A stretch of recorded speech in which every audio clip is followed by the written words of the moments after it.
lineup tonight? Are there any changes? Game time decisions. Just we have a few guys that we're not sure, so they're skating today. This morning, I'll speak with our medical people. So, but the one thing for sure is Daniel will start. Okay. Yeah. On that, I mean, it would be 2 in a row for him. You guys just kind of want to work him in and let him get a rhythm or whatever? Well, I thought, you know what, just talking about it, maybe a little bit of rust the last game, so we want to get him going. We know he's a good goalie, but he's also made some huge saves for us.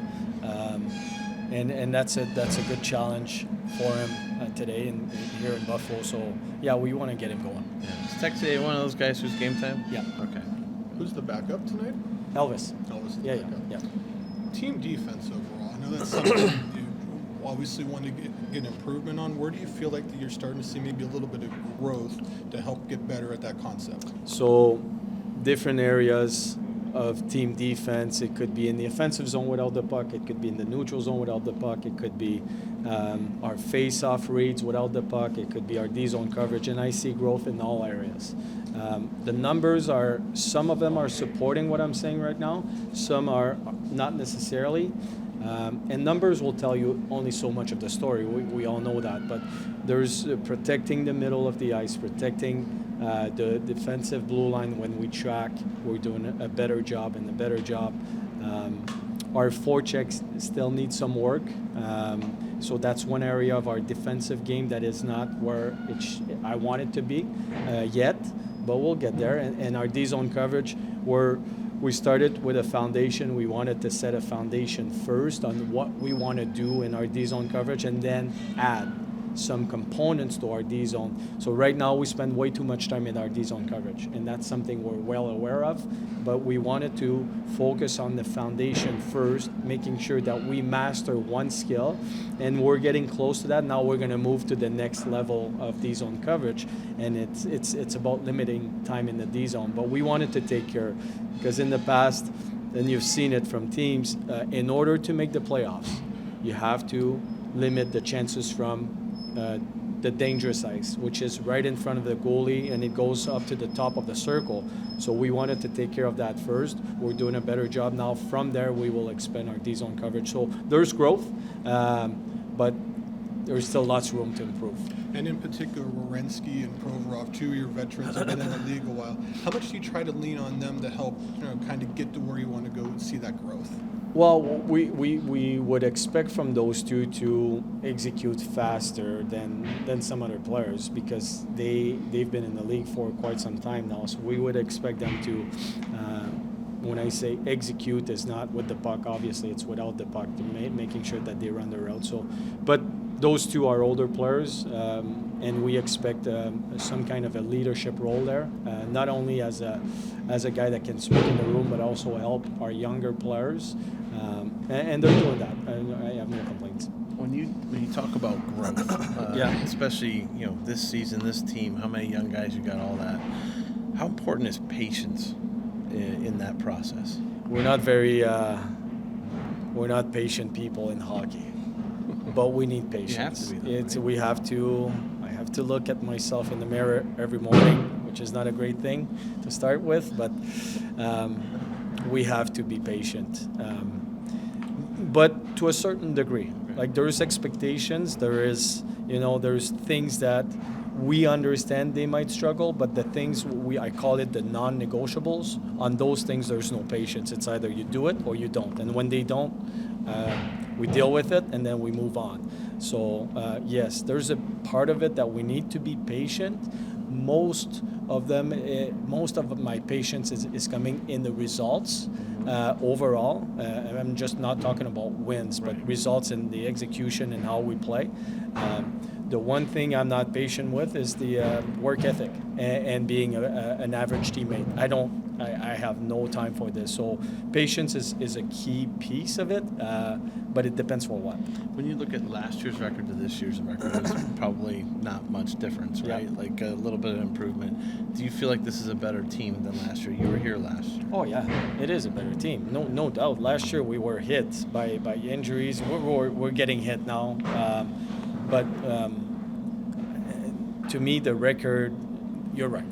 So can't deny that. But how it happens. And we've been in all games, except for 1 or 2 maybe.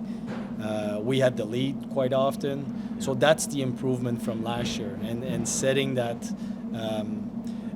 foundation like I talked about previously, now we're moving closer to closing those games. And you close those games now, you're most likely a playoff team at this point. So record, yes.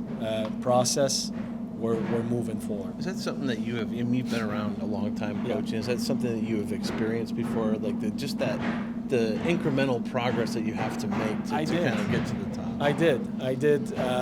Well, kind of in Winnipeg, when we first got the team from Atlanta, we had to pretty much set the building on fire and restart from scratch. But even more so, when I coached in Cape Breton, it was a new franchise, and we had to start from scratch.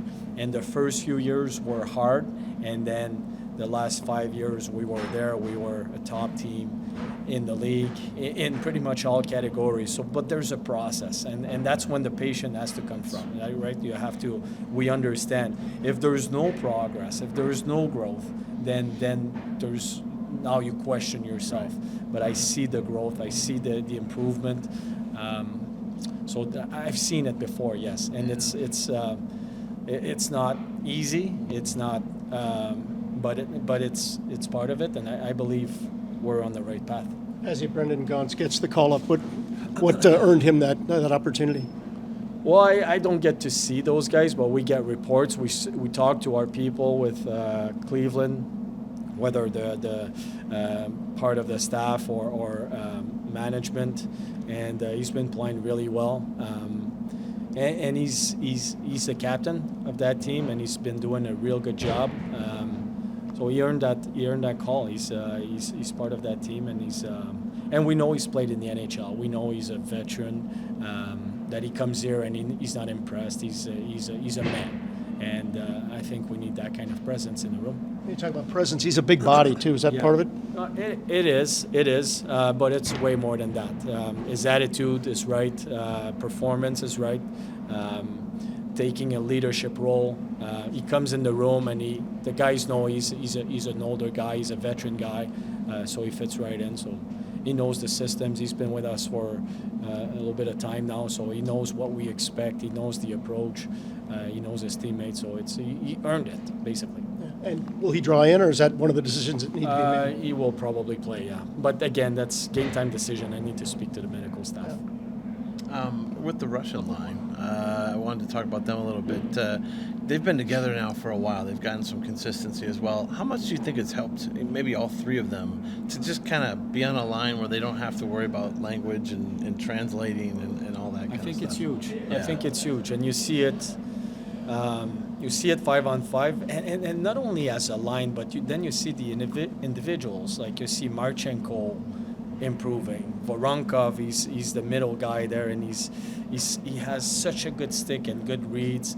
Now you see Chinnikov, because of that, he's just getting better and better and better. Helps on the power play. Like our power play is pretty hot right now. I think since December we're second in the league. Somebody told me that stat. So we're moving forward. But those three guys, the ability that they have is to read off each other, and they have different skill sets, but they complement each other really well. So that's a real good line for us. It's too bad you don't speak Russian. Elvis says that it's quite a comedy show when he's hearing what they say to each other. Is that right? Yeah. Well, I just kind of slams on each other. Sometimes it's better that I don't speak their language. Probably. All right, Peeke. So, how do you just manage your own expectations, like going in and out all season long? How do you manage the emotions there? There's some tough days. Obviously, I don't think anyone, would be telling the truth if that wasn't the case. But no, you just have to. We're professionals at the end of the day. We have to stay ready at all times. Take care of our bodies, and when you're in that lineup, you got to make the most of it. So that's what I've been trying to do. So when you are in, how do you try not to do too much? Do you know what I mean? Like, how do you keep it simple? Yeah, I mean, the easy answer is just make the play in front of you, but the game of hockey is fast. There's a lot of intangibles to it that, when you're on the ice, it's different than watching up top. So, no, you just have to trust your game. What brought you here, what makes you a good player, and, stick to that, and, you build from that. Have you learned anything about yourself this season in, this whole process of, being in and out of the lineup? Yeah, I mean, it's definitely, adversity right in front of my face. So, yeah, dealing with that, dealing with the ups and downs that come with it, and I think I can grow from this. And I think these last few games that I've been in, I've been playing well, and it's helping me out in terms of growing as a person and as a player as well. We've seen you play with a mobile partner in Zach Werenski before. What's it like playing with Ivan Provorov? Like, how does he compare to Zach? Yeah, he's similar in the sense that he wants to hold the puck, carry it up, make that play.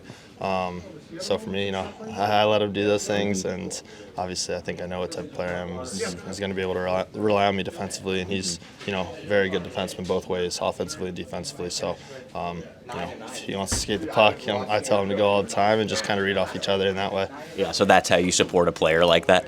Yeah, I mean, if he wants to, take the reins, same goes for me. I know if I want to take the puck up ice, I know he's going to be back there. He's a great defenseman. He plays on the penalty kill. He blocks shots. He does all those things that I really appreciate about the game. So, we build off each other really well. What's it like to see Eric Robinson on another team? It's different. When I first signed here, he was kind of the first guy that I met, and kind of clicked with him right away. So obviously, sad to see him go, but it's a good opportunity here for him, and it's going to be different. It's going to be weird, but excited to go after. We're competitive guys, so we're going to definitely want to take the win. Have you had the chance to talk to him at all yet? Yeah, we went to dinner with him last night, so I was able to see him and catch up and see how things are here. But we're excited for it, so it's going to be good. Everybody knows about Eric Robinson's speed, but the Buffalo Sabres are a team that has a lot of speed. What sort of challenges do the Sabres present? Similar to New Jersey, they're fast. They want to exit that zone quick. They want to make their plays. They'll hold on to the puck. And when they do that, if you stay structured and you play the right way, you're going to cause turnovers. And when we work their defensemen and get the puck down low, we're a pretty tough team to defend. So we just have to really focus on capitalizing on turnovers that they make, and working the puck low to high, getting shots through, getting traffic, and all that. All right, Peeke, thanks for this. Good luck tonight. Thank you.